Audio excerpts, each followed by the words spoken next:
Let's talk about the 3 biggest problems with small business websites and how you can easily fix them.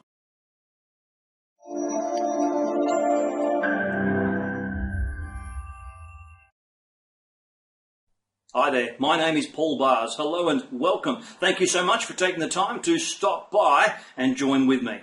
I work with small every day. For the last 15 years, I've been working with small businesses, helping them to improve their websites.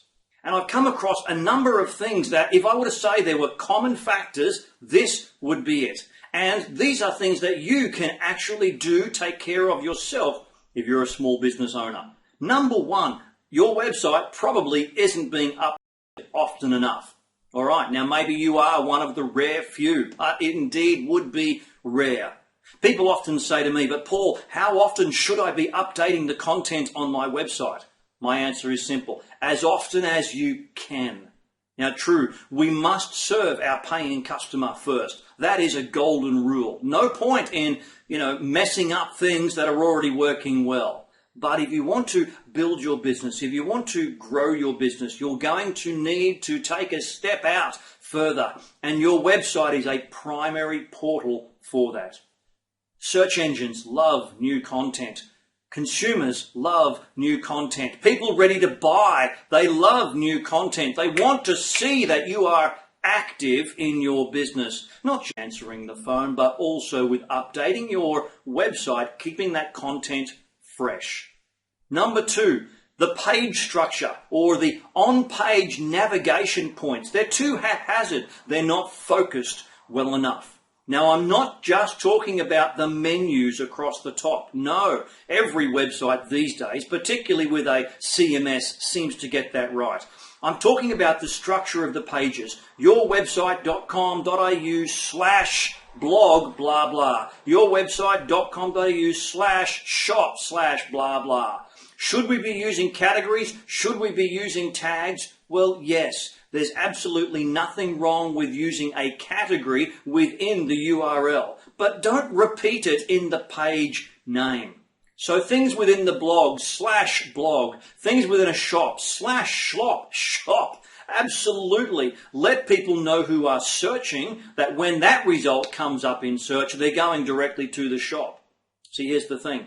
When it comes to people seeing your results in search, Google will structure them according to what the user has actually searched at this point of time. Therefore, you need to structure your URLs in the same way. And by the same token, your on-page navigation, not the menu bar across the top, but the links from within one page to another page, too haphazard. You need to identify your primary conversion pages and direct traffic from all over to them, because they are the ones that sell people on both product, service, but also you. Number 3, your website pages, they don't share well. They can't be found in search. They can contain too many errors. I know, 3 things, hey? Well, there's 3 things just on their own. Let's go through them one at a time, and I had to squeeze these in. Your web pages don't share well. Have you ever noticed you create a new page and you share it to, say, Facebook, for example, and the graphic, the image that you want doesn't come up with it? How annoying is that? Well, just simply Google something or go to Facebook developers and look for the Facebook debugger. And there you get to find out exactly what it is on your page that is bringing up this image or none over that one. And play around with that a little bit and make some adjustments. Or, of course, if you're not technically minded, get someone technically minded to do it. Because the way that your pages share in social media are vitally important. A good headline, a good description, a good image if it's available. Vitally important for bringing other people back to your website. Also, you can't be found in search. Now, this isn't quite the same thing, but it is a technical thing. It surprised me a few years ago when going through some Google training, I saw that for them, the number one reason why websites weren't ranking well wasn't because of their content. It was because they couldn't even be found by Google. They had that thing with usually the robots.txt file, which blocked Google. And if you've got a new website or you've just done some redevelopment, this is something you need to do. You absolutely must register and verify your website with Google Webmaster Tools, submit your XML sitemap, and get Google to crawl, to fetch your website to make sure there aren't any errors.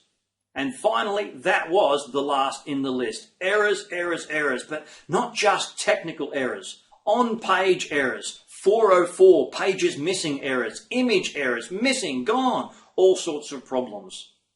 I'm going to say to you now that if you have a moderate, small, maybe a recent website, these are things you can easily fix yourself. My website now, it's over 600 pages because I've been running it for 15 years and I've got lots of content that has been updated over that time.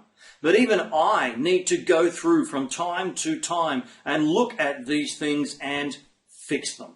You need to do the same because these are the three biggest problems with small business websites, things that you can fix. They're not updated often enough. The page structure and sales funnel links from page to page are usually haphazard and they don't share well, they don't come up well in search, and they have too many errors. Simple things to fix with a little time, a little care, and a little consideration. My name is Paul Bars from paulbars.com. Thank you so much for joining with me, and I'll talk to you again next week. Bye-bye.